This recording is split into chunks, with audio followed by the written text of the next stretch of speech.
Tunatamani sana nikimwelekeza mtoto wangu hawezi kunisikia na kunielewa, lakini katika safari hiyo ya malezi watu tunakumbana na changamoto ambao unamwelekeza mtoto kitu asikilize, au unamtuma kitu anaenda mahali anasahau, anarudi tena nimesahau ulichonituma. Sasa hicho ndicho kitu ambacho natamani leo tuzungumze. Sasa je, kwa nini watoto mara nyingi sana huwa hawasikii kile ambacho tunawaelekeza? Kuna sababu kadhaa nitakwambia. Sababu ya kwanza, ukiona mtoto hakusikilizi, jambo la kwanza, pima kama sauti ya ndani tayari imeshaumbika. Tunasema ile intuition. Sauti ya ndani inajengwa kuanzia ule mwaka wa 0 hadi mwaka wa 4 wa 5. Hapo ndo inajengwa. Na inajengwa kwa namna gani? Kwa namna ambavyo tunahusiana naye wakati anakuwa. Sasa kama ni mazingira ya chaos, vurugu na nini, tayari kwa ndani template ya sauti ya ndani inakuwa haiko vizuri.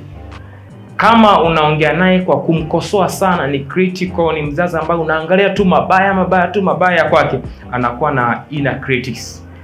Kwa hiyo anakuwa na ile sauti ndani na mjaji. Kwa uwezo wake wa kukabili maisha unakuwa tayari hapo umepungua. Sasa unapimaje hiyo sauti?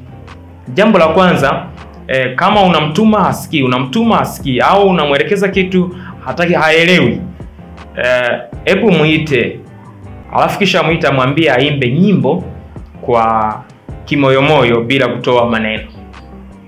Aimbe nyimbo kimoyomoyo bila kutoa maneno, lakini midomo iwe inatamka maneno ya wimbo husika. Ukiona ana uwezo huo wa kuimba nyimbo kimoyomoyo na anaweza katamka maneno bila kutoa sauti, unajua tayari sauti ya ndani imeshaumbika. Kwa hiyo unahamia jambo lingine. Kama hiyo hawezi, muulize hivi huwa unasikia kama vile unaongea na wewe mwenyewe kwenye akili yako au kichwani mwako? Unasikia kama vile unaongea na wewe mwenyewe au mazungumzo ya ndani? Kama ataweza kusema huwa nasikia kama naongea kama na mimi mwenyewe kwa ndani, unajua tayari sauti ya ndani imeshaumbika. Kwa hiyo unaingia jambo lingine. Sasa jambo la pili ambalo linaweza likamfanya mtoto asisikie unaongea yanapitia huku ni mazingira ya nyumbani. Kama ni mazingira yasiyo ya amani, mtoto hawezi kusikiliza kile ambacho unamwambia. Hizi ni sababu za kibiolojia kabisa ya kwamba, kwa mfano, kama mzazi ni mkali sana, unaongea kwa kufoka sana, yule mtoto hawezi kukumbuka ulichomwambia. Kinachotokea ni kwamba akishapata ile stress, anazalisha homoni ya cortisol. Akishazalisha homoni ya cortisol, inakwenda kuathiri eneo la hippocampus ambalo linashughulika na kujifunza na kuweka kumbukumbu. Ndio maana unaweza kaongea na mtoto kwa hasira sana. Ukiongea naye tu, anakwenda mahali fulani, anafika kule, unaona harudi. Unauliza, "Mbona haurudi?" Anarudi, unamuuliza, alishasahau ulichomtuma. Kwa nini? Kwa sababu ulivyoongea naye, umeongea naye kwa ukali, kwa hiyo ulizalisha stress kwa ndani kiwango ambacho hawezi akakumbuka. Jambo lingine ambalo linaweza likamfanya mtoto unaongea naye afu asikii, ni angalia kama mtoto tayari ameshakuwa sugu. Kwa sababu mara nyingi sana watu kiwaelekeza watoto tunawachapa sana. Umeongea tu mara moja hajasikia, bakola umempatia. Sasa ukiendelea kumpiga hivyo, anakuwa sugu. Tayari kwa ndani unatengeneza internal program ambazo zinafurahia chaos, zinafurahia vurugu. Kwa yule mtoto ni mpaka angalau mpige ndipo anajisikia angalau unaweza kwenda. Kuna kipindi ambacho nilikuwa naongea na mama mmoja, na muelekeza kuhusu mtoto wake ambaye alikuwa hasikii.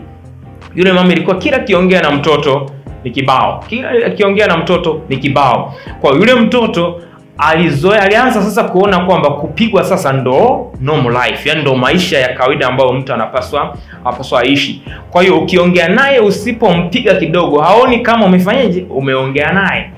Kwa hiyo tayari mtoto kisha kuwa sasa sugu, ni vigumu sana kukusikia, ni mpaka mvutane naye, mpaka mkorofishane naye ndo anaweza akaenda.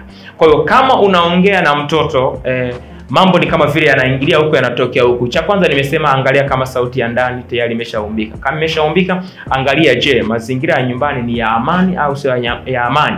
Kama ni mazingira ya amani, angalia je, hapo kabla ulikuwa unaongea naye kwa vitisho sana au kwa sauti ya juu au kufoka na imempelekea yeye kuwa sugu. Ukiweza kufahamu sababu ni ipi, inakuwa ni rahisi sana kuweza kumsaidia mtoto wako. Sijajua kama umekuwa ukikumbana na changamoto hii, na sijajua umekuwa ukifanya nini kutokea kwenye changamoto ambazo unakutana nazo.